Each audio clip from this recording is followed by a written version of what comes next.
Hello everyone, and I welcome you back to my YouTube channel.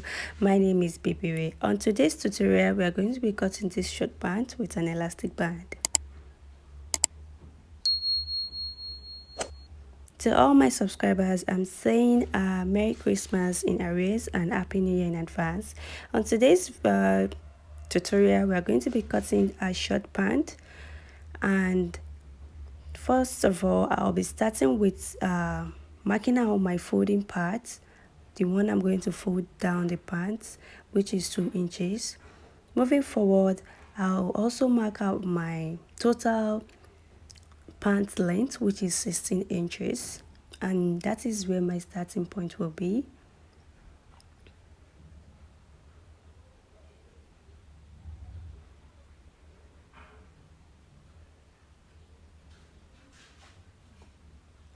Also, I'm going to come down by 9 inches, which is my hip side.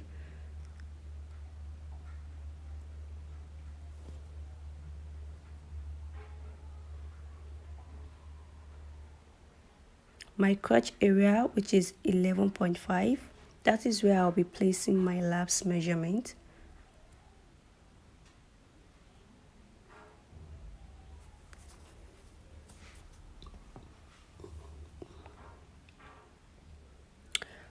I don't want the pant to be tight. I want it to be free as possible.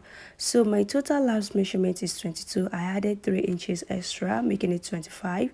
You know, for the lapse we always divide lapse into 2, not like other measurement. So I divided that 25 divided by 2, that is 14.5. Then I added 1.5 inch seam allowance to it. Then for the remaining down part I just used 13 inches for the total. Then on my hip as well, my hip is 9 inches, then plus 3 inches seam allowance. You know, total hip is 36 divided by 4, since we'll be dividing the hip and the waist by 4. Then that is how I added 3 inches extra, and I measured that hip measurement. I measured the hip measurement in total in order for me to place the exact measurement on my waist, and the hip and the waist will be of the same measurement because I'll be placing an elastic band on the waist side. I proceeded in measuring out my total crotch area, which is 13.5, and it is enough for me. Then I cut it out.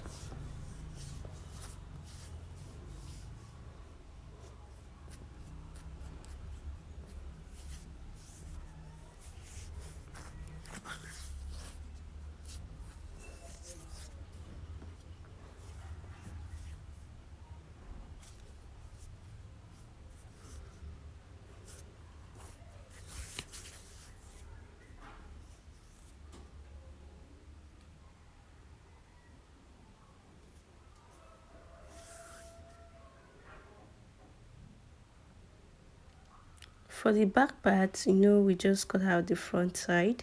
Then for the back part, we are just going to fold our fabric like so, then place the front part on it.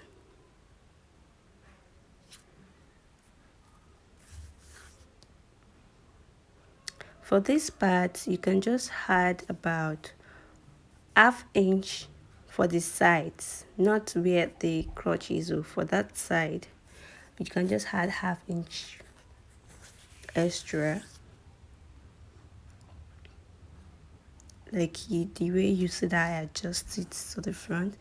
Then if you are if you are shaping out the crotch area, don't shape exact like the front part, because that is where the problem is. Even if you are cutting a smart trouser, don't shape it exactly because it's going to be drawing each other. If you shape it exactly, just come out a bit like the way I did in the video. And for the upper part, you can just raise your measurement by half. Don't cut it equally, like the way you see that I raised my hand half a bit, then cut. And that is all. You can also even apply this method if you be cutting a long pant as well.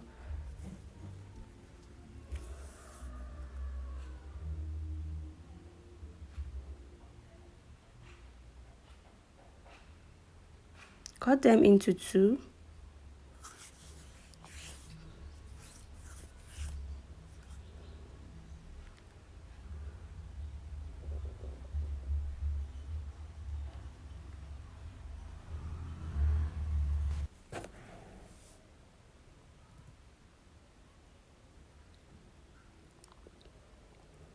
What you're going to be doing next is you're going to take one front and one back, then stitch it together and do the same thing for the other part as well. One back, one front, and this is after I've joined it together, and this is what it looks like.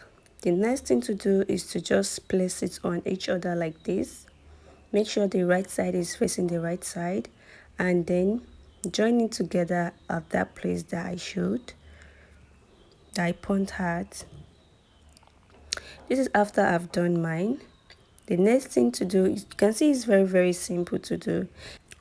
Just fold it into two like the way I'm going to be showing it now, like this. Then go to your sewing machine and join that side as well. I'm done doing that, and this is it. And then before joining any other thing again, just go to your sewing machine and fold that 2 inches, the one I marked out first. Fold it in for the two sides, fold in the rough edges for the two sides, and then join that place, join it together. And this is it after I have folded my rough edges and also joined that part. You can see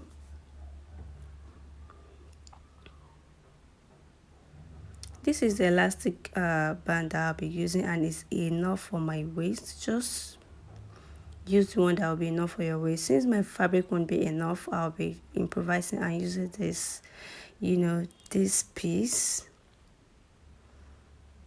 Just measure around your waist and know the exact length you'll be using. Go to your sewing machine and sew it round, and this is what I have.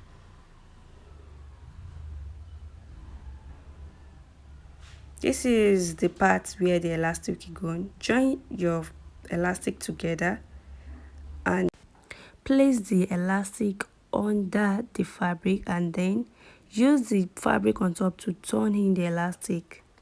Then stitch it round, and if you are stitching, make sure you don't stitch on your elastic so that you'll be able to adjust everything and it's going to be okay. So this is after I have done mine, and this is what it looks like, looking neat. I think the other fabric that I used, even it gave it this another kind of build. If you find my video helpful, don't forget to give it a thumbs up, don't forget to like, don't forget to comment, don't forget to share, and also don't forget to subscribe to my channel. Again, please subscribe. Thank you for always supporting thank you for always supporting me. Till I'll be bringing another video to you. Thank you and take care. Bye.